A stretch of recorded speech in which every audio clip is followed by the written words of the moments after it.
Welcome back in here Beyond the Box Score here at the Madai radio station WMCB The Fuse. Cole, Connor, and Kyle. And we are going to talk some NFL now. Preview of the Super Bowl 51. Woo, it's here again. I think it was just Super Bowl Super Bowl season. Yeah. So we got the Patriots and the Falcons going head to head here in where's the Super Bowl? Houston, my bad. Houston. On February 5th, on Sunday. So, what do you guys think? We'll get into our predictions at the end. I'm going to jump right to it, and we've mentioned this so many times already, but it is really just going to solely depend on whose defense can hold up. And right now, we'll get to the numbers later, but New England definitely has the edge with their defense and how they've been playing so far in the regular season and the postseason. They definitely have the edge right now against Atlanta, but it's just going to come down to defense. They both have arguably two of the best offenses in the league, but I think this is going to be whose defense can stop either Ryan and company or Brady and company. Kyle? I focus more on the controversy. I'm a little worried about what happened to Kyle Shanahan over the weekend. Before we go into all the stats and numbers, this totally caught my eye. As Atlanta and New England are prepping for this matchup on the 5th, this upcoming Sunday, there may already be some controversy. Shocker. I'm sure you guys have seen this. Yeah, Shocker. Controversy follows the Patriots. So, after a media night session at Minute Maid Park, Falcons offensive coordinator Kyle Shanahan's backpack mysteriously was taken by accident by a reporter who was on scene. The backpack was gone for about an hour's time. The backpack held Atlanta's Super Bowl playbook along with other personal belongings of Shanahan. So, besides the obvious speculation, I saw a tweet this morning from WGR 550 morning show host Jeremy White, as he sounded off on this topic. At Jeremy WGR stated, Kyle Shanahan loses a backpack with the game plan in it for a full hour. Quotes, a reporter mistakenly took it, unquote. Hashtag the Patriot way. Now, it's always got to be something. Yeah. It always is something. There's a fire drill. The fire alarm going off with Pittsburgh players staying at the hotel. Now, besides the obvious Buffalo bias that Jeremy White may hold against the Patriots, and while that sure pokes a little fun at Belichick and his boys, could there actually be a legitimate scandal that develops from this, thanks in part to sort of the shady past in the last decade of the Patriots, a la Deflategate from the AFC Championship against the Colts, Spygate, videotaping of the New York Giants play calling signals, and even Spygate may have even gone on for 5, 6, 7 years, even dating back to a potential Super Bowl 39 victory versus my Eagles. Yeah. It could have been going back as far as, 12 years. Do you think this holds merit? Is this some goofy happenstance after a Super Bowl night session? There's a lot of backpacks there. There's a lot of, important things.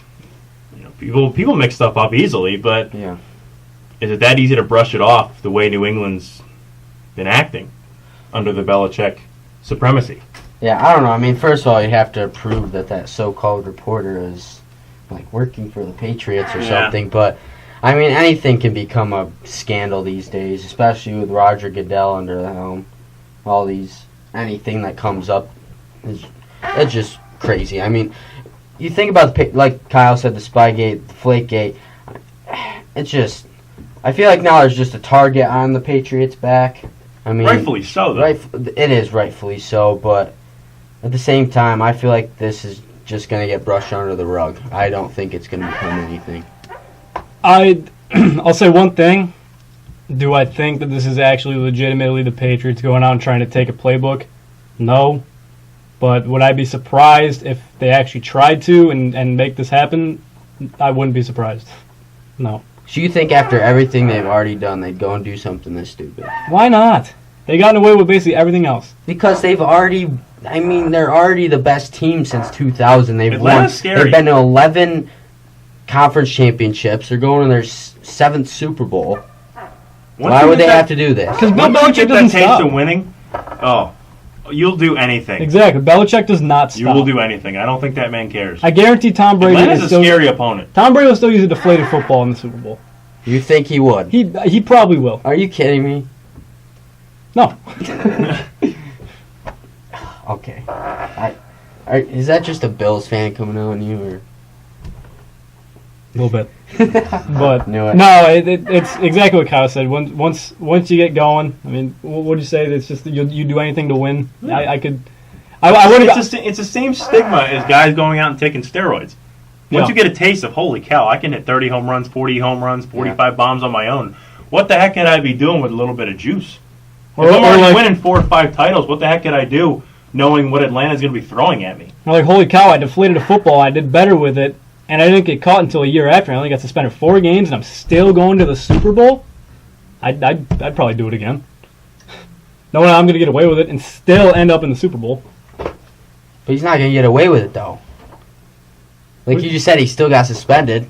Oh, a year later. But it's not even that bad of a... He got suspended for 4 games, and they're still here. Yeah, that's what I'm saying, and he's still in the Super Bowl. True. Okay. The stuff you're saying is true. It boggles me. I like the controversy. I like the arguing. The fact that Tom... I don't know. I feel like... I mean, if this is really a thing, I definitely... You wrote on your Tom paper Brady, Buffalo bias? I did. I'm pretty that's your sure Tom paper? Brady That's has my nothing- Oh, my God. I'm saying, Jeremy White's been hosting that show for a long time. Oh, I thought you were taking shots at me. No, No. all right. We're all right. No, I'm talking about Jeremy White. Jeremy White's a good guy. He's good. He'll be all right. He'll be all right. But still, it brings up a serious question. All right, we're making this thing get all red. We got to stop yelling. Sorry, listeners, but this is serious. I just don't think Tom Brady would have anything to do with this. I don't think he'd be dumb enough to do it again. I know you said you get a taste of it. So who did it? Jacoby Brissett? Yeah. Uh-huh. All right. The X Factor. The little secret guy. But, all right. It reminds me of the Sports Center commercial when Ovechkin's a Russian spy. Those were the best when the devil was on the New Jersey Devil was on the elevator. Where are you going? Like, where are you going? He points down. He's like, pass. He gets off the elevator. Nope. Those Sports Center commercials are pretty funny. Pretty amusing. Anyway. Anyways. So, we talked about, Connor said how it's going to be a battle of the defenses. Definitely see which defense shows up because we all know that both of these offenses are explosive and could just explode at any time, any given moment. And, I mean, I think it's going to be a lot comes down to who scores first. I think whoever gets down the field and drives down and scores first is definitely going to have the biggest advantage. Because then you're in the driver's seat right away. Yep. Right, just like the NFC Championship. As soon as Atlanta scored and got up to a 2-score, 3-score lead, that game was over. There's no way Aaron Rodgers was going to come back all by himself and take that game away. And just like that, if Matt Ryan could do the same thing in New England, as good as Tom Brady is in the playoffs, I don't think he could do that. Come back with a 3-score lead. I don't know. We'll see. He could. He made Chris Hogan look like Randy Moss. That's very true. They make these receivers look like they come out of nowhere. And It's Hogan, Julian Edelman, all these guys. Yep. But I don't know. Well, we got a couple days to see what happens. We got a couple days. Something's got to give, though. Connor was looking into some stats. There's some high-powered offenses mixed with some very good defense, and whichever breaks first, like we were talking about, the floodgates will open. You might be shocked after I read this out. I just told Cole a minute ago. I looked up looking at the rankings from the regular season, doing a little comparison of the two. So we're going to compare Atlanta and New England through the regular season.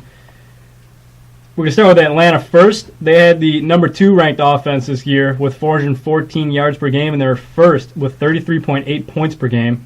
Their passing offense was ranked second with 295 yards per game, and they had the 5th rushing attack with 120 yards per game. Well, this is the X factor, and this is where I keep touching on defense and why New England has the edge, in my opinion, because Atlanta had only the 25th ranked defense. They gave up 371 yards per game, and that's definitely the X factor, along with the 27th, or in the bottom, they're 27th of points per game with 25.4. So that's my big, and I keep calling it the X factor, that keeps making me shy away from Atlanta. But right now, I think they have a better offense than New England. That's especially when you have the two-headed backfield with Freeman and Coleman. I think that definitely will play a part in this game. I think the X factor for New England is how they plan on using Martellus Bennett. Oh yeah. That's another thing I'm going to get to. You want to talk about an X factor for the New England offense? In the What, postseason, you said 36 yards. yeah, in he the has. postseason? I'm pretty sure it was 37 yards in the postseason, and he doesn't have a single touchdown. So if there's That's anybody unreal. that they're going to use that maybe Atlanta has kind of put on the back burner in terms of their plan of attack on Sunday, it could be Martellus Bennett. Yeah, and that's actually surprised me considering the use of.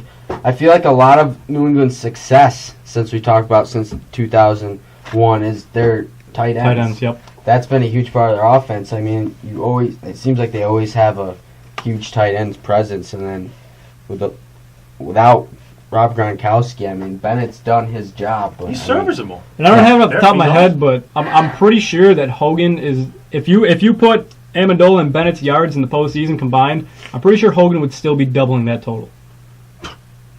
Chris Talk Hogan. about a one-trick pony. You go, man. Yeah. Chris Hogan. Well, anyway, I saw this article today, SB Nation, that these are two of the top offenses, like we talked about, and it's the last time that there was two of the top 5 offenses in the Super Bowl was in '97, the Packers and Patriots, and then back in '92, and the Cowboys beat the Bills. Yeah. Part of the 4 straight Super Bowl. I think I wasn't alive for that. 52-17.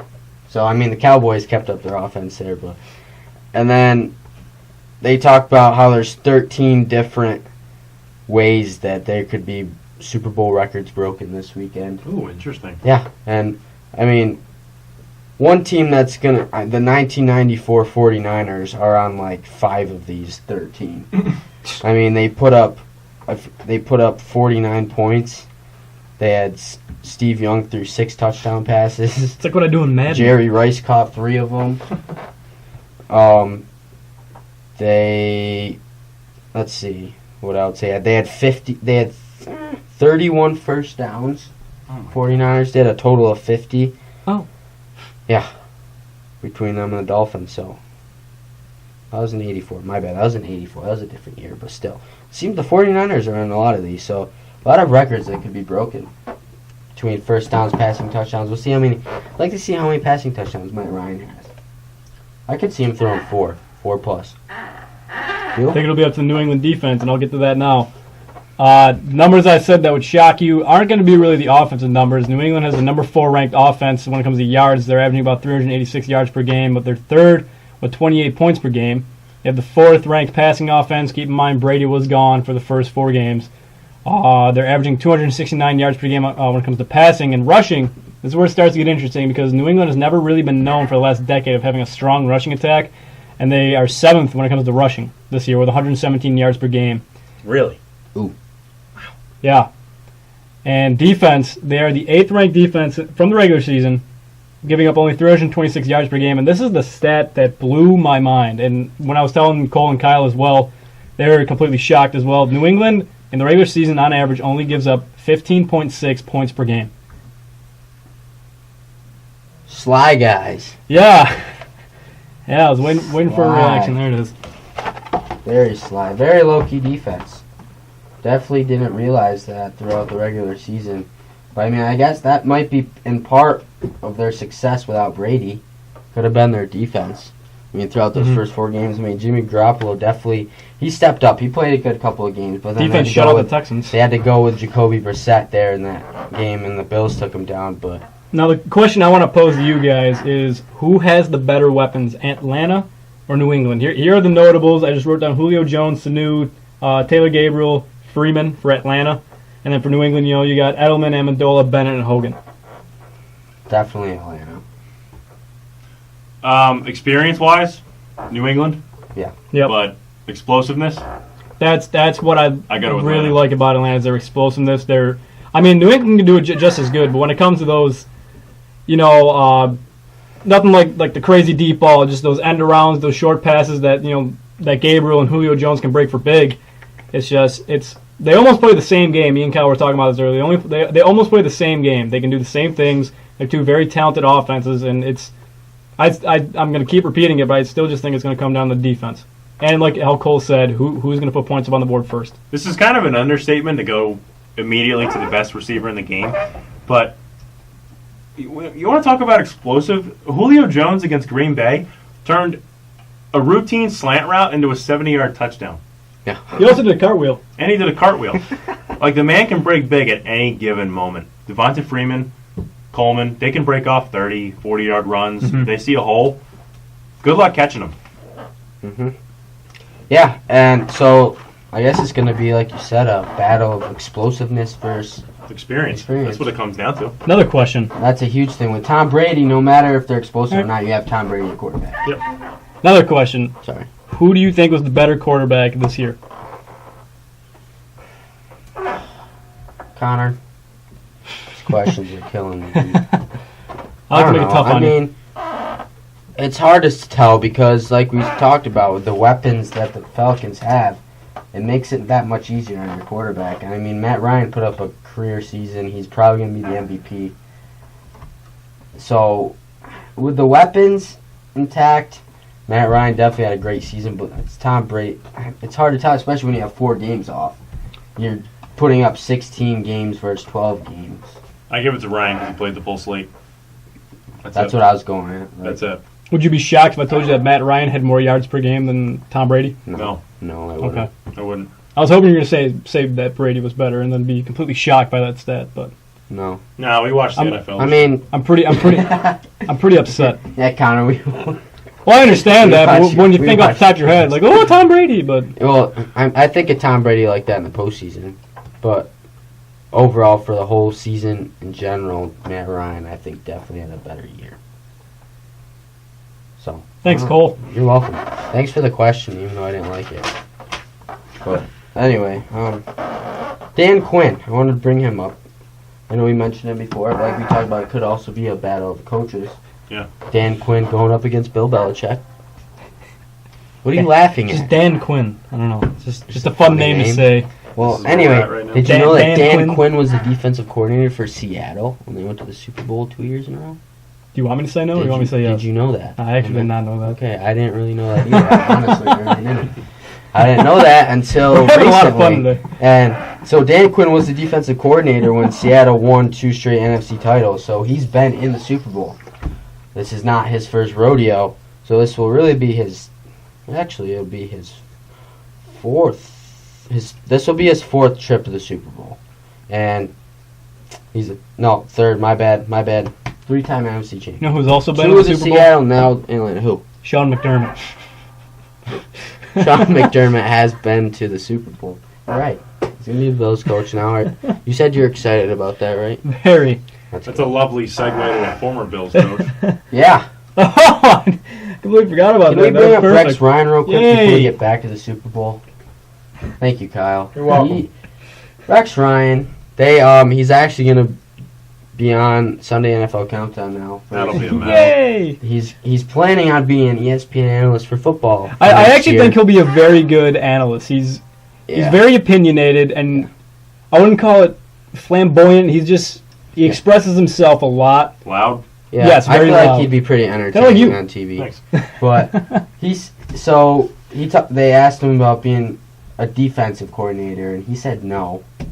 He's not open to taking a defensive coordinator job. He said he wants to take the next head coaching opening.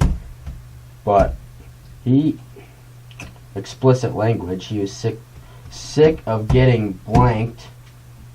No reason to get back into it unless it's a real situation. He said he was very hurt by the Bills firing him. You see that he also said he's not going to wish the Bills luck, but he's not going to wish them bad luck.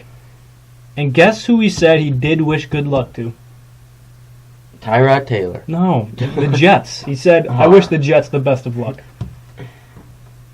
Wow. You made me seem like an idiot for that answer. Another funny one, they asked him about I'm sure you all know about his crazy decorated truck once he got into Buffalo. You Yeah. burn it? No, he did not burn it. Blew it up. Once, the day he was fired, he told him that he went to the shop and got it stripped immediately. And then when I got the report about it, I didn't get the report about him stripping the truck of that. He replaced it with a Clemson logo. Oh, for his son. Mm-hmm. Oh. Well, keep it in the family, I guess. I don't know. I mean, good for him. I guess he's very mad at the Bills. I mean, He has all the right to be. he does. In He my doesn't, he opinion, I mean- doesn't. He doesn't. That- and that- he doesn't. I'm a little on the fence about it. It's just You can't make empty promises. You I- got to be I- very yep. smart. With that You can't first, come with in- that first press conference when you take a head coaching Yeah, job, we're going to the Super you Bowl. got to be We're very going. smart about what you say. McDermott was a lot smarter. I don't I- want to call him conservative. I watched that whole press conference, and I enjoyed every single thing he said. He took it very professional. It's almost the complete opposite of what Rex did. He was very straightforward, said what he wanted to do, and that it was one of the reasons why that I'm already starting to like McDermott, because he was very professional about everything, and it seems like he means business. As much as you believe it, you can't promise playoffs to a team that has been so starved of them for so long. It's just too tall of a task on day one with a team like this to go out and make promises like that, because now we see the fallout Yeah. 2 years later. Especially when, I mean, they barely missed the playoffs both years, but when you get everyone's hopes up that much and it just crumbles down, not much more you can expect out of that. But anyway, that's what I had for Rex Ryan. Do you think he'll ever get a coaching job again? No, I think that's solely on what I've read about him, that he doesn't really want another coaching job, like you said.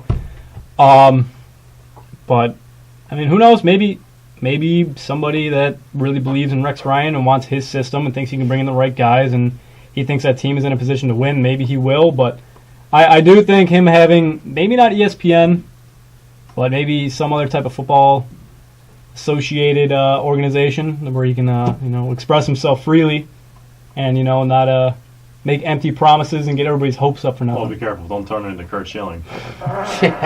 You can't just go willy-nilly saying whatever you want because you're not coaching a team. Well, yeah, but It's still a fine line. You're still on the air talking Oh, about yeah, the most we prestigious all- sports networks we all know what the Kurt world's Schilling ever did. seen. We all know what Kurt Schilling did.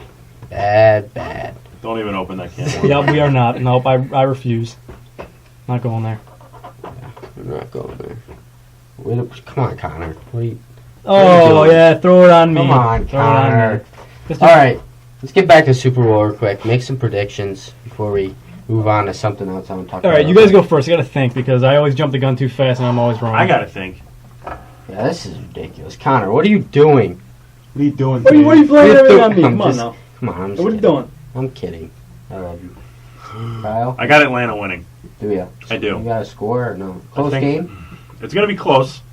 I think High Brady's scoring? gonna give him a fighting effort because he has that team around him he's been in the playoffs very many times with, and they know playing styles, they know how to handle the pressure, they know how to handle that moment.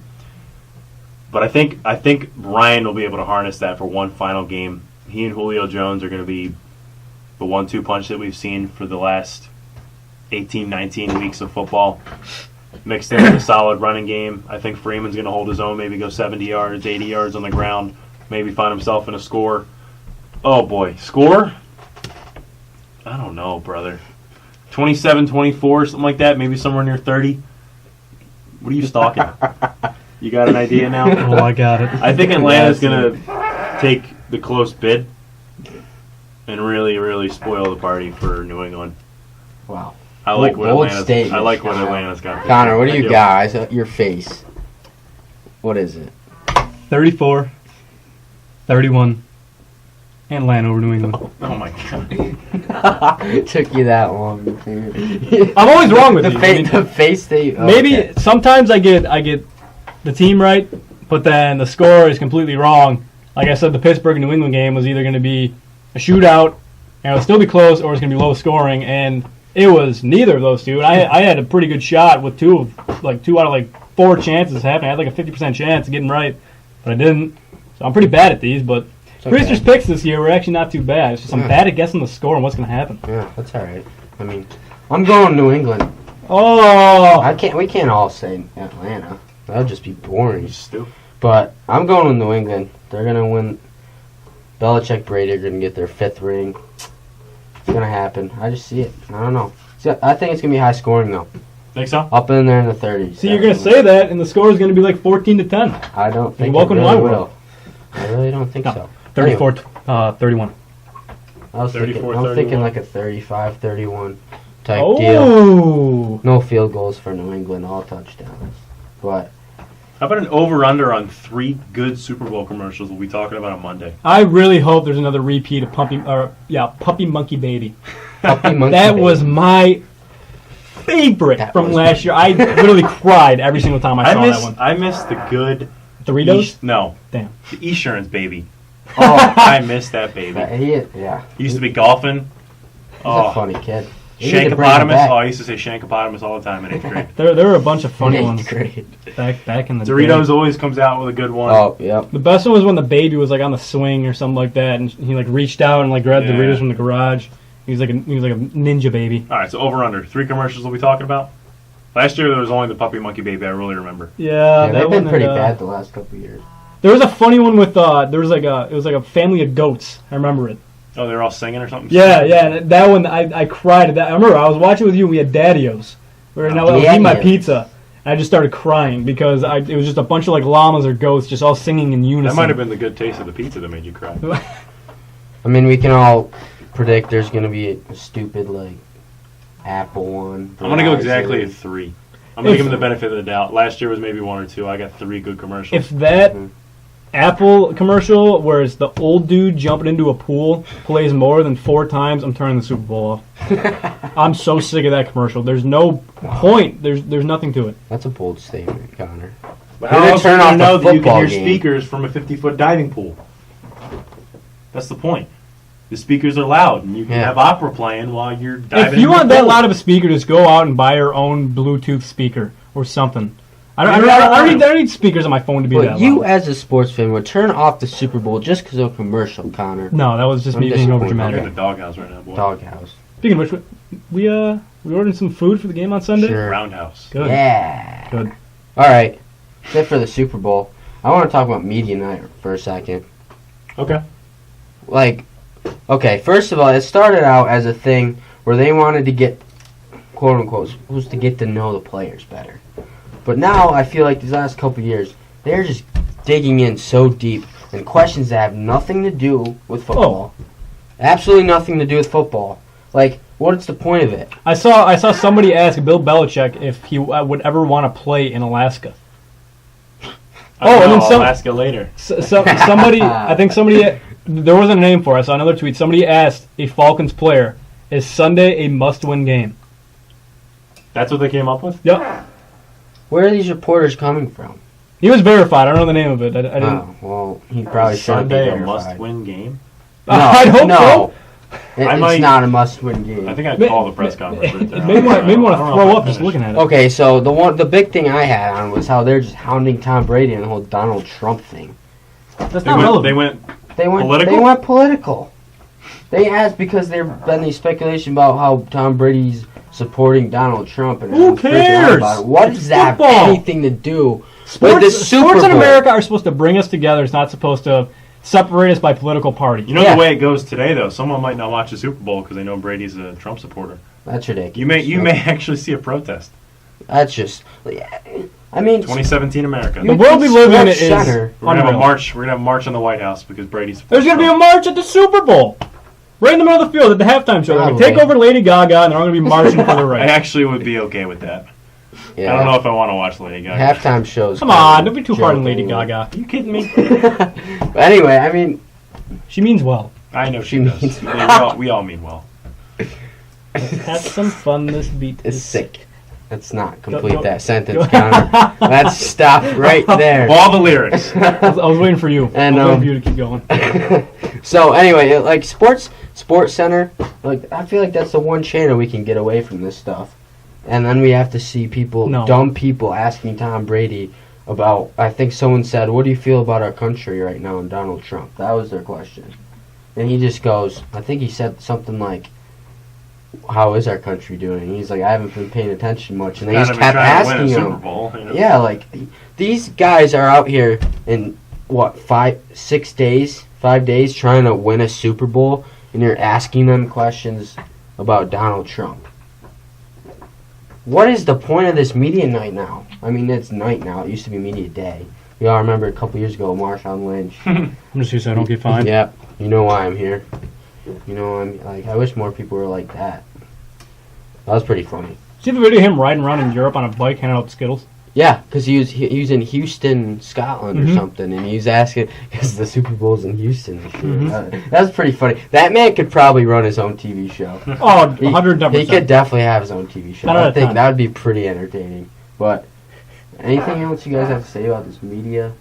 Like, it's just, I No, feel that like, one- does that it one- affect the game at all? No, that takes the cake. I mean, you had on the biggest stage, you have the spotlight to ask Tom Brady, Bill Belichick, any one of these players, coaches, on the biggest day of the year. This may as well be a holiday. Yeah. This day and age, you're going to go out on Super Bowl media day and ask about Brady's political views. Then you've got your priorities way off kilter. Yeah. If that's how you're going to spend your 15 seconds of asking your question to I hope a they guy. get fired. Wow. I mean, Yeah. it just drives me crazy, like you said, that you're interviewing somebody from one of the two teams, or even both of them, a couple days before the Super Bowl. I mean, I wouldn't mind being a journalist. Thinking about it, going out there and wanting to do that, I would kill for that moment just to ask them questions on media day before the Super Bowl. And I couldn't just picture myself going out there and asking them their political views instead of about the game on Sunday. It's outrageous. Lay There off the weed. There was my daily Stephen A. rant. My Stephen A. rant. I love those. That's why I love sitting down and watching First Take, and that's where And it wasn't even about the Bills this they were time. talking about that today, and they literally got in a heated argument over it. And I'm like, why are we talking about Donald? Oh, whatever. We're done. Donald Trump, just stay away from sports, please. It's ridiculous. Well, we're gonna go into our break here. Get back, MLB. talk some MLB, First time of the year. Major League Baseball. Woo! I got a big prediction coming for you. Kyle's got a huge prediction Is this for the us. You need to prediction that stay you tuned. FaceTime me over Yes, winter break at yes. noon and woke me up? Yes. Okay. Wow, FaceTime over winter break is coming on the show now. I couldn't not tell somebody about this. He was on his way to work or something, and I was just waking up at like noon, and he's like, "I really need to tell you this right now," and I'm like, "All right, but you're gonna hear it in a minute, so we'll be Okay, back." yeah, stay tuned. Ready to hear this awesome FaceTime from Kyle. We'll be right back. Welcome back to the studio. Here with Cole, Kyle, and I almost said Chris. Connor. Chris is in Chris Italy. is in Italy He now. actually flew out today. He flew out to Italy today. Good luck to him. We wish him Hopefully all the he has best. a great time. We're definitely missing him here, but we got Connor here, so it's all good. Hi. Connor's here. So we just talked about NFL, our Super Bowl preview. We're gonna get into some MLB now. So over the weekend, last couple days, the Cardinals has been reported the Cardinals are gonna be forced to give the Astros $2 million in their top two draft picks here in 2017 for the hacking scandal back in 2015. It came to light that Chris Correa, an employee for the Cardinals, he was a front office employee, broke federal law by intruding into the Astros database called Ground Control, which housed information on prospects. So with that, that's a huge blow to the Cardinals now, as they're going to be giving up two of their top draft picks here this year. So, and then a lot going to the Astros. I mean, kind of sucks that they got intruded into by, but they're making the most out of it, I guess. Yeah, that was a weird story when it broke about a year and a half ago. I'm looking it up now. I feel like I remember that Correa was he may have been a former Astro employee trying to bring information over to the Cardinals. I'm going to confirm it now. Prosecutors have said that Correa in 2013 properly. Oh, so it may have actually gone as far back as 2013. So it seems like he's been with the Cardinals for a long while. Mm-hmm. Apparently just targeting the Astros because at first I was wondering why in the world they cared Yeah. about Houston since And, they've moved yeah, like, divisions why in the the American Astros? League, But I think, I guess in a situation like this, teams would be a little jealous and envious of what Houston's had over the years of losing. They've stockpiled a very good farm system, and we've seen it come to fruition in the last few years, a la the Correas and the Springers and the Altuves of the world coming through that system. So it's easy for a team like the Cardinals, who have been winning a lot and haven't had the greatest draft picks, to get a little jealous, and they want to get the best inside scoop, and what better way to do that than to, hey, cheat. Like so many employees and players and coaches seem to do these days, but he got his due. The Astros are getting paid, and they're going to have even more draft picks in a season where they are seen as some high favorites in the American League West. So more power to them. Yeah. Going forward. Definitely. And Connor has passed something to Cole. the report here Oh. from Team Stream. Cool, we got a breaking news. What is that? Browns are interested in Patriots quarterback Jimmy Garoppolo, and they will try to trade for him depending on draft prospect evaluations. Wow. Jimmy G running the CLE. Could you see that happening in 2017? I could. I could, and I could see them still flopping. You can still flop. I mean, For quarterbacks go to die. I could still see that. I mean, he might be a flop, but I could definitely see him getting them to maybe that 5-win mark at least. There we go. Maybe a 5-11. That's what we want. Did you... Going back to football, I'm sorry. Did you see what Joe Thomas tweeted? After Yeah, the they Pro doubled Bowl? his Pro Bowl. Yeah, he was like, wow, what a weekend. We got a W on the field, and I doubled my win total for the year. Anyway, back to baseball. Yeah, so with the season upon us in the next few weeks, spring training's right around the corner. Pitchers and catchers will report beginning of February. Connor and I, and a little bit of Cole, you did some working on this a little bit too, right? Oh, yeah. Yeah. We looked into some lineup projections for 2017. We based it off a website from rotochamp.com. Gave our likes, gave our dislikes, added some changes to what we think would be the best lineup,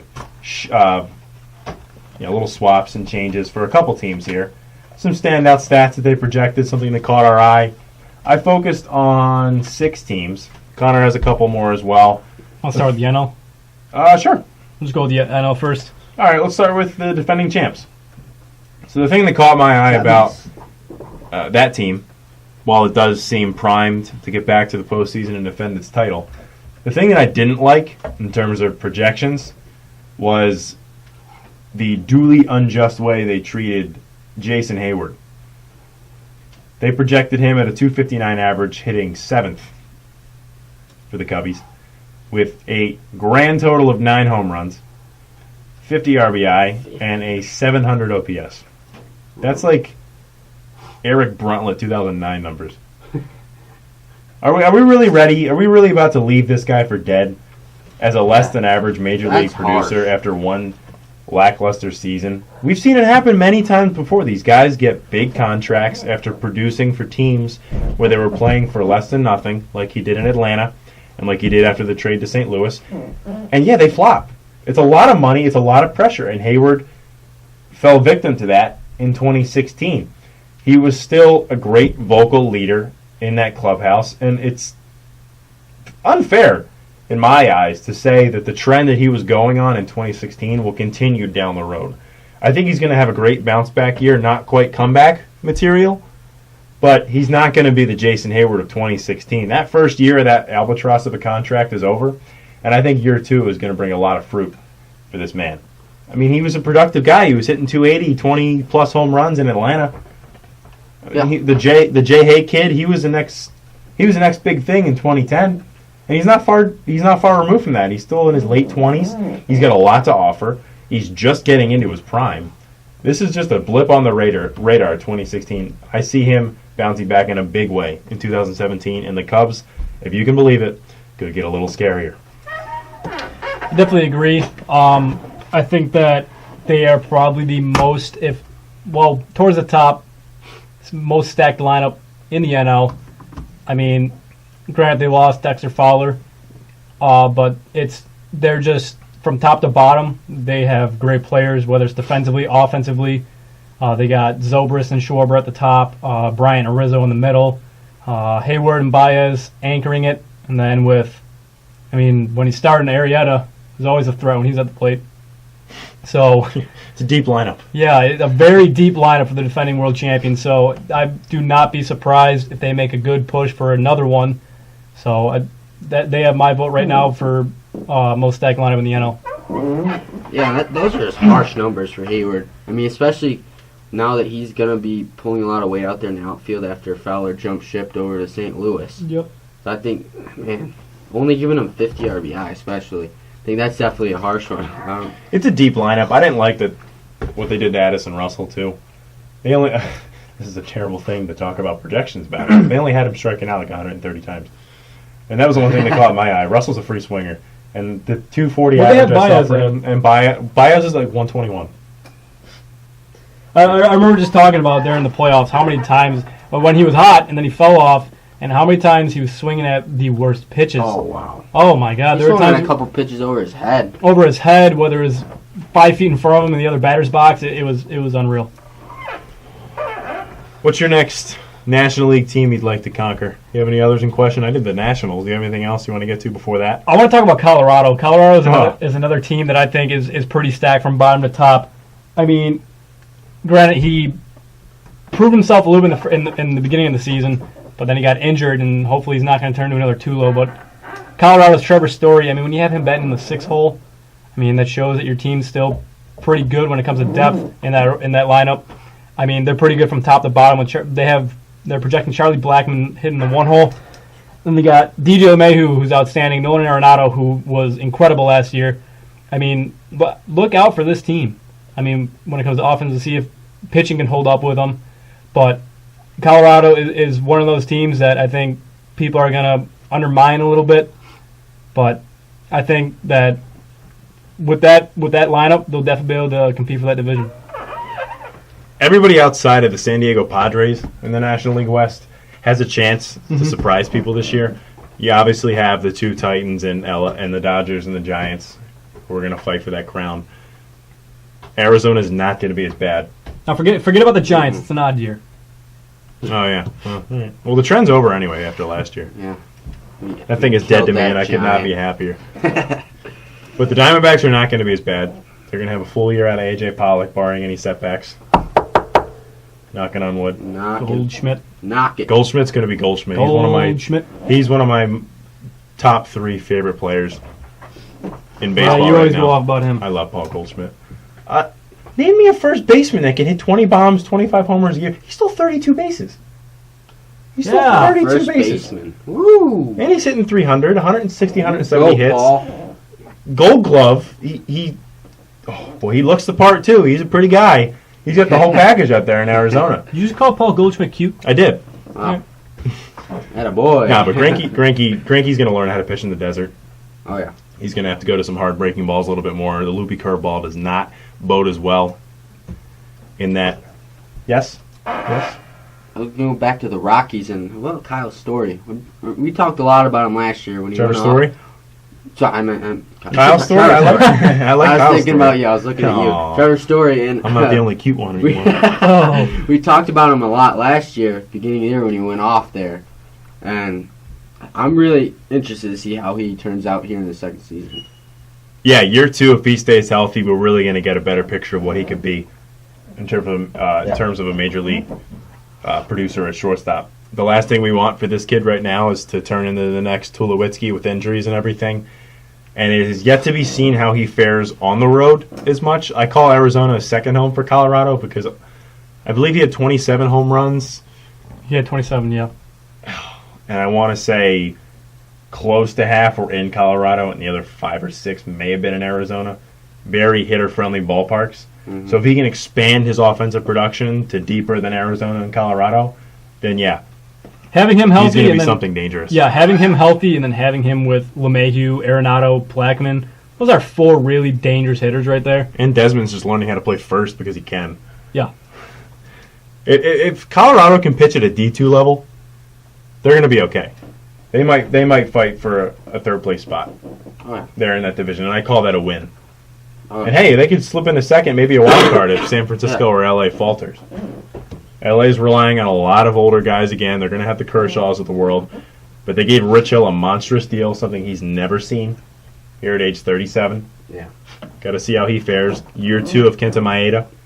You know how the track record of these Japanese players can sometimes turn out. We'll see how he does.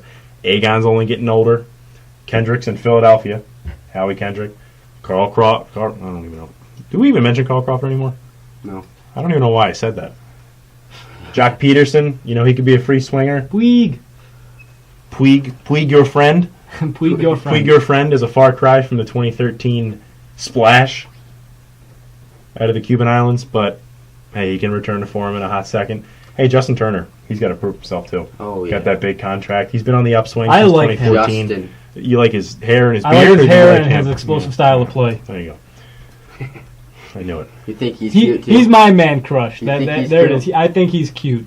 Oh. So the LA, in terms of LA and San Fran, I think LA could be the more volatile team to implode. if things were to go wrong, Colorado could sneak their way in if that offense holds true, which I believe it will. They just need Connor Gillespie as an everyday player. Yeah, you're right. You're definitely right. You are definitely right. Oh my gosh. All right, so we have One more team in the all right, NL all right. that one more team in the NL that I like to touch on that this big guy right here can give us the 4-on-1 on. Wow. The 4-1-1. Yeah, is the Washington Nationals. Their lineup intrigued me as well. They're pretty built from top to bottom. Why don't you touch on that? I don't have many problems with the lineup outside of what I've been sort of tuning into as we get closer to the season. They made the trade to bring Derek Norris back to town. He's going first full circle, returning to the place where he was once a top draft pick. He went to. I knew the team the whole time. I just blanked at something on the screen. He went to Oakland back in the winter of 2011 in the Gio Gonzalez deal, and now 6 years later, here they are again reunited in Washington. But he was one of the three right-handed batters that I had listed in the Washington lineup, along with 38-year-old Jason Worth and injury-plagued Ryan Zimmerman. If those three falter and they continue to trend downward as they get deeper and deeper into their careers, I really think the Nationals will be very active on the open market for a potent right-handed bat. Taking one from a non-contender to factor in, maybe throw the 3-4-5 and split up Harper and Murphy as the season goes on and those really important games come down the stretch. Trey Turner's going to be a catalyst. I like Trey Turner. Rendon's going to have. Rendon is one of my favorite national players right now. The renaissance he had this year is so nice to see him back, and I think he's going to stay healthy this year and be about the same production-wise. Do you have any other takes? I think the rotation's going to be okay. I do think the rotation's going to be okay as well. The only one that kind of gives me question marks is Gio Gonzalez, and he has for a couple of years now. Mm-hmm. But maybe slot him into the 4-5 role now that you've seen the emergence of Tanner Roark and even take less pressure off Gio to perform. I think you can get the best out of him because when you're the 4 or 5 in the rotation, but you have the caliber of Gio Gonzalez's stuff, maybe that could awaken you because you get a couple starts under your belt to start the season. You feel good about yourself because you're not playing at the talent of a 4 or 5 starter, but you're facing 4 and 5 starters. You get a couple W's under your belt, maybe you can move yourself up in the rotation, feel a little better about yourself, and maybe return to the form that we once saw out of him in Oakland. I agree. Good. 110%. Good. You've got me on the Nationals bandwagon a little bit, being around it for the last year and a half. So. Yeah? Yeah, a little bit. I'm proud. I was really pulling for him in the playoffs, and then I watched you cry the rest of the night. So yeah, I almost had to sacrifice my Nationals gear to a goat at the Buffalo Zoo. I remember that. Yeah. I completely forgot. You and Frank are about to go over there. Me and Frank, Yep. because Kershaw saved the game. Nobody believed me. Nobody was watching the TV. All right, We'll move on to AL. Yeah, I was like, Kershaw's going to the happened. bullpen. They were like, yeah, all right. And then there he was for the 9th inning. We'll go on It's to like a video game. Just sneaky. Yeah, Jansen pitches the 6th to the 8th, and here comes Kershaw. That was nuts. That's something a loser on online MLB The Show would do to you. What do? Shout You want out to move on? Andy. You want to move on to the AL, please? We'll move on to the AL. I'm getting hot. I'll save the. You know what? No, I won't. Boston is the team that intrigues me the most in the AL. I really actually do You enjoy. made Cole sigh. I'm sorry. I mean, Second. I'm a Yankees fan as well, and I'm sorry, but I really like how they didn't go out and blow big money trying to replace Big Papi. They're gonna have Hanley just fill that DH spot, but they also are gonna be a lot more dangerous with Chris Sale, and that's gonna make Yankees fans' life worse. You know how pitchers do in Boston. You think Chris Sale's gonna flop in Boston? I mean, did you see what happened to Price? And Price has sniffed the playoffs before. I think Sale's a lot better than Price. Sale is a lot better than Price. I think so. So you would take the Sale I would, despite the price. If I I got a lot of shopping lingo on that rotation now. I wish Porcello was like a grocery store term. All right, here we go. Comeback Player of the Year, Pablo Sandoval. Oh boy. You heard it here first. On WMCB The Fuse, Connor Priester says Pablo Sandoval, Comeback Player of the Year only if he is their everyday starter. And he stays healthy. It's hard to be a If comeback only. player of the year if you're a bench guy. Well, yes. Now we're talking in the third person, too. third person? We're talking in the third I person. just wanted to throw that out there and make sure that Okay. our viewers knew who was speaking. Okay. Thanks. All right. Thanks, Connor. Thanks, That was Connor. We're having too much fun today, boys. Pablo Sandoval. Too much fun. All right, so I have two more quick teams I want to touch on. Connor, I'm pretty sure you have some notes on Houston, I do. so we'll save them for a second. All I wanted to touch on quickly was Minnesota and Oakland, which I see not as... I didn't want to make likes and dislikes on their lineup projections. I wanted to touch on the fact that they have a lot of players on those two teams and those lineups that could be trade bait come July. You've already seen the rumors swirling around Dozier for the last month or so, it seems, the links to him and the Dodgers that just hasn't seemed to come to fruition. So LA had to turn to the Rays for Logan Forsythe. I feel like the Dodgers now the new Yankees. They are. Yeah, they go out and They really they are. buy everybody. Yeah, it's their time. And they had to burn their top pitching prospect, Jose De Leon, in the process. So you saw the high price tag that Tampa was able to kind of squelch. I do out not LA want there. Dozier in LA Why not? because I just don't like LA anymore. You don't like LA? When did No, you like no. LA anyway?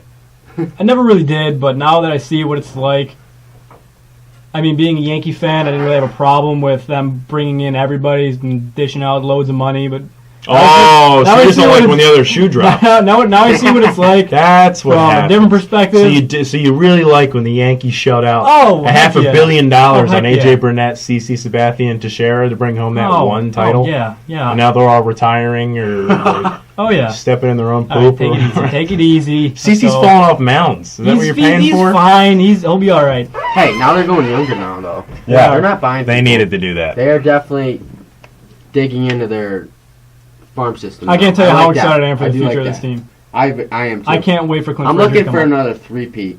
3 Is that feet. gonna happen, Oh, Tyler? I what's was like, wrong, oh. buddy? What's wrong? 2019, These kids have been alive for 2021. Yep. Hey, I was alive for the 3. I just was a baby. Okay? Yeah, you're right. I was sitting there in my Yankees onesie cheering on. Probably drooling and sitting in your own crap. Oh. Go Yankees. You're a terrible human. You really are. You know, after I just said that I'm hopping on the Washington bandwagon, No, I appreciate the it. least you could I do is do. at least you know. No, I like the youth movement. I was just ragging you It's for a little about while time. because a lot of Yankee fans aren't like you guys. They Yeah, want the Andrew Yankees to go. Perino. Andrew Perino. They want you to go out and spend the $0.25 billion on the top 7 free agents. Yeah. Just so you can fill like a B team. I Yeah, did it was say nice in the at winter. the time when they got their one, but we've struggled the last, 7 years now? Yeah. It's been a struggle. I did say in the winter, if it wasn't for his contract, the Yankees should have pursued Justin Verlander because that was at the point where Detroit was selling, and now it seems like they're kind of off the radar for that. Detroit's going to be a sneaky team this year. They were last year. Which is very funny because we're saying this now, but a couple months ago they were looking to sell Ian Kinsler, possibly Miguel Cabrera, and Justin Verlander. I know, but the fact that they kept it intact, aside from the bottom 2, maybe McCann and Tyler Collins, which would be weak offensive players, Iglesias is almost like a second leadoff hitter. You're still talking about Kinsler, a refined veteran hitter, and Victor Martinez. You get the best of the best in Miguel Cabrera. Mhm. Justin Upton's going to learn how to hit in the cold. And that lineup goes pretty deep. And you got year 2 of Michael Fulmer. Verlander's going to do his thing as he always does. Don't count them out. I mean, the Royals are on their way down. They got a lot of free agents to worry about paying the next 2 years. That team's going to be... I mean, the way that small market team has ran in the past, I feel like that's going to be blown up sooner rather than later. The Royals' dominance.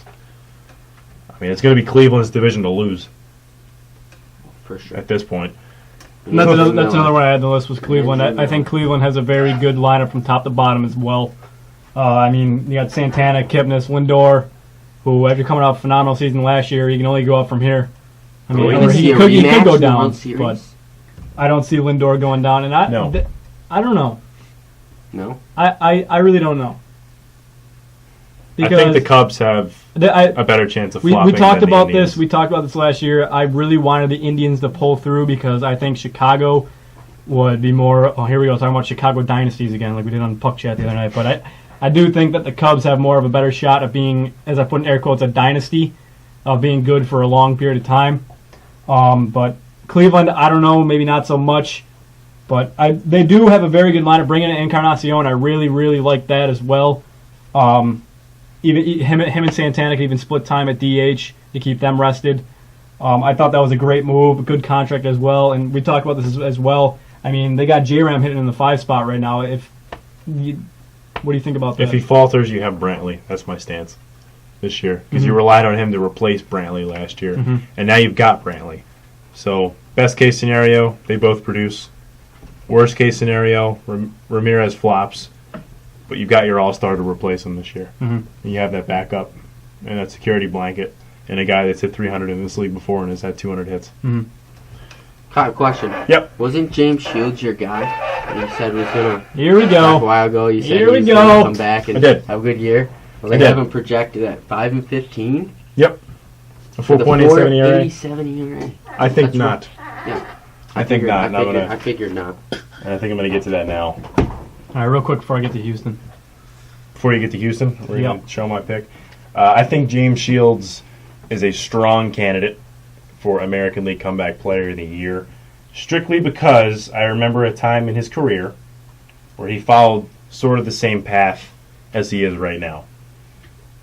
So last year, probably a year he would definitely like to forget if he had the Men in Black little Whatever it number was. there. I know what you're talking about. Yeah.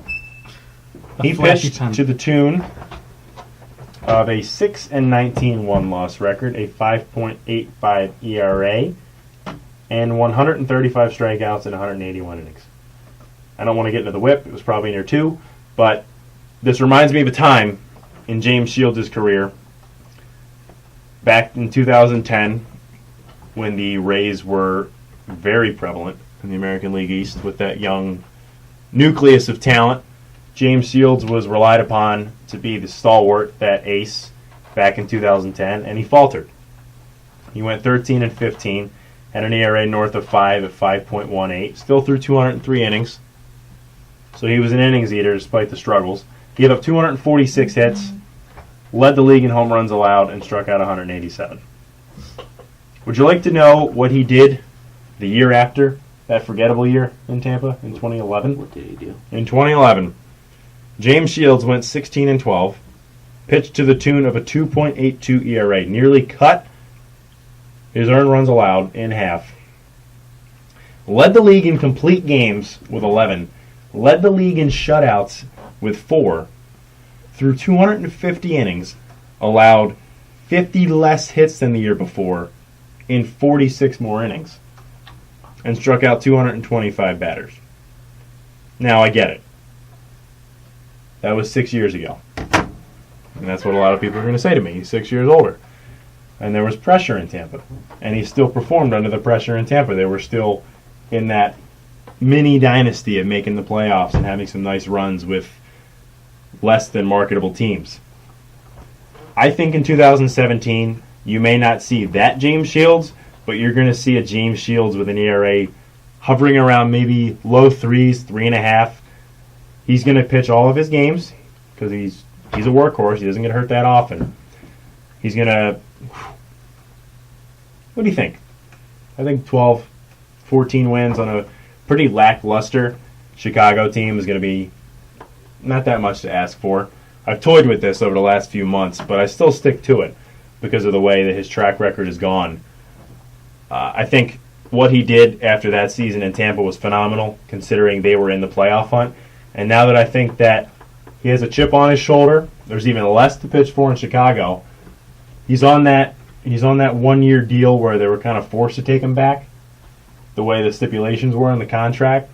So if he pitches well to start the season, he knows what's at stake. He can get himself out of Chicago with a good start, and he can finish off a very good comeback player of the year season on a potential contender if he pitches well enough to get himself out of Chicago, find himself to a contending team come July and August, and be a real force down the stretch.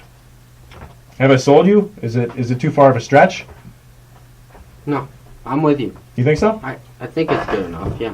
Think it's good? I don't think it's too far of a stretch. I mean, this man's definitely showed what he can do. I love know James you said Shields. it was 6 years ago that he did this, but I don't know, Connor, what do you think? He's still got that fastball that can sit in the low 90s. Yeah. He's got that Bugs Bunny changeup. He can mix in that backdoor slider.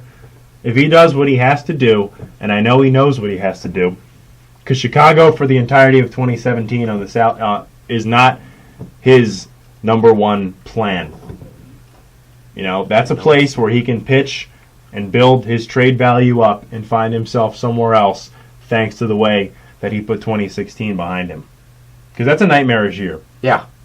To say the least. Definitely is. I mean, capped off by a home run allowed to Bartolo Colon in San Diego. Big sexy. Sort of sums up the season. I know you're sticking with Sandoval, but am I making sense here? You made sense when you FaceTime me over the winter. You woke me up. Thanks. Even though I was half awake, I Takes still a kind of lot. understood what you said. I mean, you just kind of refreshed my memory here, but you know what happened 6 years ago? What happened 6 years ago? Yeah, that's Takes the way a lot I- to I think it will come down to, I mean, the team around him. You're saying 12, 14 wins. It's also going to come down to if that team can go out there and, you know, help that guy out on the mound that's pitching for him. My thoughts exactly. I mean, the numbers can be skewed a bit in terms of his total. What? You were being serious? What? Oh, I thought you were being completely sarcastic. Usually, whenever I get into any type of baseball conversation, you usually shut me down. Or No, that's legitimate. okay. Like I said, the numbers can skew a bit, but I project him at an ERA somewhere around maybe 3.2, 3.5, 3.6, which is going to be a godsend from where he was last year. And I think the wins are a tough topic to discuss because it's a lot of happenstance. You know, bullpens can blow games, fielders can blow games. It's not always in the hands of the pitcher in terms of when he wins or loses. Some guys can take control of a game, and we'll see. But he is my early pick for 2017 Comeback Player of the Year. You heard it here first. You heard All right. Sandoval about 10 minutes ago. We'll see which one bodes better come March and April of 2017. We will follow these stories into the summer. Yeah. Yay. Yay. Whew. Man, that was a lot of talking. That was a lot. That was a lot of talking. Do you want to touch on Oakland quick? You wanted to touch on Houston as well? All right, back to the likes and dislikes of some lineups. I liked Oakland because they were filled with trade pieces. Come July, I think they can really beef up the farm system for the future because this team has been a team that kind of relies on guys on one-year deals the last few seasons. They found some magic, but it has been a while since 2014 when they got bumped off in the wild card game. They have not returned to the playoffs since. But looking at their projected lineup and some of the pitchers in their starting rotation and relief core, I noted down 9 players. Rajai Davis, Indians World Series hero, who tied up Game 7 with a home run off a Roldis Chapman. Stephen Vogt, who's been a 2-time All-Star. Chris Davis, who had 42 home runs last year. Chris Davis with a K. With a by the K. way. Matt Joyce, who has seen success even going as far back as to his days in Tampa. Trevor Plouffe, who can still add some pop to a team who needs some right-handed power down the stretch. Sonny Gray, who had his name swirling around all of last year before his horrid start. I mean, his ERA finished around 5.6. That's an entire Rough season. Yeah. Ryan Madsen, who's a very serviceable closer. You can put him in an 8th inning role, 9th inning role. He can assume any role you need. I watched him do that in Philadelphia, setting up for Brad Lidge, closing when Lidge left town. Santiago Casilla, who had a year to forget in San Francisco, but could easily turn that around in Oakland on the other side of the bay. And John Axford, who at one time had 40-plus saves for Milwaukee during their playoff run of 2011. So there's a lot of guys on Oakland who are on the better side of their yesteryears, but they still have some production and some hits, some homers left in those bats, and some strikeouts and some saves left in those gloves and arms that could really help a team in contention down the stretch if we project Oakland to be towards the bottom of that division, like a lot of people see them as. Then they could be a team that could have a lot of busy phones come July. All right, Connor. Now I'm going to touch on Houston real quick. They are another team that's just, I think, is pretty stacked from bottom to top. But there's a couple of question marks and concerns in this one. 2 former Yankees, Beltran and McCann, were added last year. And what is my biggest concern is if they have McCann projected in the 6th hole, starting at catcher. And my biggest concern is if he can still be an everyday catcher for Houston. He's around, I think, 35, 36 right now. So whether he can hold up, I mean, they didn't have him playing every day in New York, especially when the emergence of Gary Sanchez happened. But, I mean, you got George Springer, Alex Bregman, Jose Altuve, Correa, Beltran, McCann, and Josh Reddick, Yuniesky Gurriel, and Nori Aoki. Nori Aoki. What a fun man. Yeah, very fun. I think that they're competing with Boston right now, in my opinion, for the most stacked lineup in the AL. Thoughts? We did touch on this earlier, and I had Boston over Houston because I had question marks in Houston as well that just didn't stack up to Boston. Question mark number one being Beltran going into his age 40 season. Yep. I understand there could be a potential renaissance going back to a place where he lit up the postseason in 2004. Could be upon us, but he was 28. Maybe this is their year. Maybe they'll let Carlos Beltran ride it in the sunset. No, not pitch. Not pitch? Ride into the That's where you were sunset. going. Have Houston win a World Series. Ooh. Still a question mark, but I like Beltran's productivity over McCann. McCann's another question mark of mine, Oh, yeah. as is Gurriel. You know, year 2 in the States. Year 1 didn't last very long in the majors anyway because he didn't sign until July. Spent August in the minor leagues getting acclimated, and then in September he fared okay. I think hit around 280, 300 for the Astros as they fell out of contention as September went and came. And, year 2, he's going to be at a new position. He's going to have to deal with the grind of a major league season. He came up as a third baseman. He's now moving to first base full-time. A new task for him in spring training. And again, the toils of 162 games and 183 days. We'll see how that fares on the Cuban. So, hey, if that all comes to fruition and they're off to a hot start and these guys are proving me wrong in April, then they're definitely going to be in contention with the Rangers and the Mariners for the American League West. Mm-hmm. So I see where you're coming from there. But I think looking at projections right now, Boston's got the edge. But if Houston proves me wrong, at least, with a couple of those guys that I don't trust as much, then they can easily be top 3 mixed in with Boston and Cleveland. Cole, you got any thoughts? Let's get Seattle back to the postseason. I really, really, really would like to see that lineup. I would and too. King Felix in the playoff Yeah. before that man just falls over. I was hoping they were going to get in there last year. I did too. But didn't happen. So It'd be a I'm fun going place to to take watch. Seattle over Houston this year just because Connor wanted Houston. Likes Houston in this one, you know. Seattle is potent. Seattle is very potent. I mean, Robbie Cano. I mean, Gene Segura is going to be a great table setter for them. oh yeah. Leonis Martin hitting 9th. They're going to have a couple guys that are going to be constantly on base scoring runs for Cano, Cruz, Seager. Good luck to them. Yeah, Yes, we'll see. and they have the pitching. They have they have a lineup that can add some thumps, sort of like Colorado. Not quite as deep as Colorado, but they have the edge on pitching that I think could really help them. Paxton, I hope, can figure it out because a lefty that can throw 100 needs to get his head right. Oh yeah. Because that's something that every baseball player ever envies, that kind of talent. Being 6'6", throwing 100 miles an hour, and being from the left side, that guy's got a whole bunch of talent that he hasn't figured out yet, and he needs to figure it out quick. Because Seattle's window is closing. Oh, yeah, Felix yeah. Hernandez is the other side of 30 now. Mhm. Iwakuma's pushing 36. You know, they sort of had a carousel, a merry-go-round, a closer as well, which has always been in question the last few seasons. But again, they're a team that could surprise going forward. The lineup has the thump. They had over 200 home runs last year. Cruz has shown no signs of slowing down, hitting 40 home runs in 3 straight years, starting with Baltimore Yep. on a 1-year deal, turned that into a nice contract with Seattle, and just hasn't stopped. Seager continues to get better. He's going to be under the shadow of his brother for a while now, winning Rookie of the Year out in L.A. And getting on the cover of RBI Baseball. Corey Seager, yes, that's Yeah. where he was. Woohoo! Yay! You gonna buy it? Probably not. Wow! I don't really like cartoon baseball games except for Super Mega Pro Baseball. Mega Pro Baseball Or and backyard baseball. and Backyard Baseball. Throwback. Pablo Sanchez. Was not a show of what was it, the Bigs? Oh. Was not a fan of that. It's not a show of the Bigs. Not a fan of the Bigs. No. Been a long show for you, buddy. You said it was not a show with the Bigs. Wow. It's It's been a long show for Connor. It's been a long show for all of us. Yeah, We're talking about it an really hour, has. 45 minutes of just straight Yeah.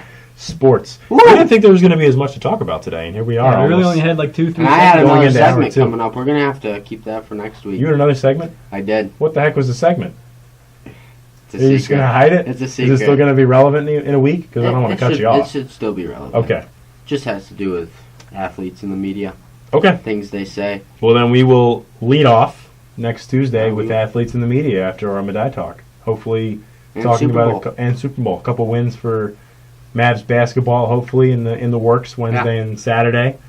Don't Please forget. don't forget about them, and please don't forget about tomorrow night before we sign off.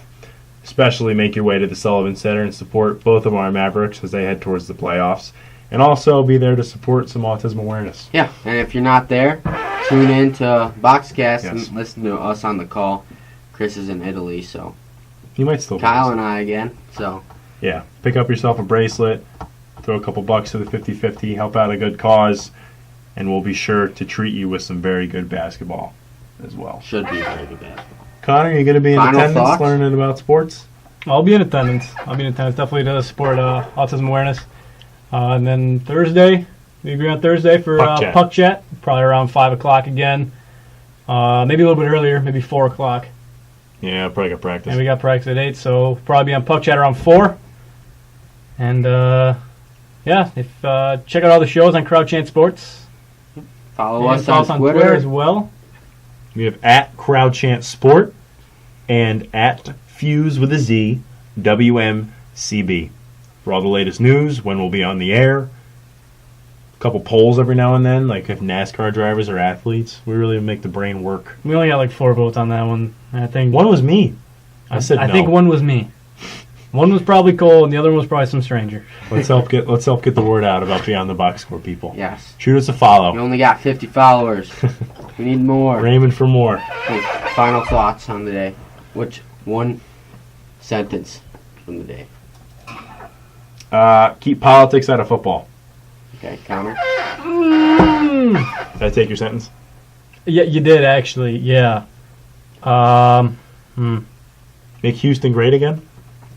Make baseball Actually, fun that- again. That's Like politics. baseball. Make baseball fun again. Okay. Well, you just put politics in baseball. Well, you shut up. And my final thought is, when we come back Tuesday, the New England Patriots are gonna have their fifth Cole! check and Brady. I'm sorry. Cole, you did It's the my final thing. thought.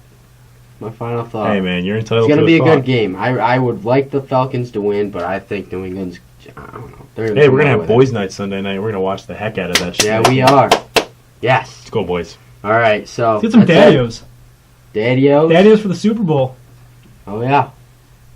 Don't forget, go get your pizza at Daddios too. Yeah. Yes. Great pizza here in Buffalo, New York. Signing off. All right. You heard our final thoughts. So, Connor. We'll see you on Thursday night for Puck Chat. Yeah, bring your popcorn. We're going to be touching on a Bring your lot popcorn. into the second half of this NHL season. And we did not forget about you, Our Johnny Tays. quarterback. Oh, We yeah, did not trust me, forget we about didn't you, forget Johnny about Tays. NHL 100, we're coming for you. Yeah.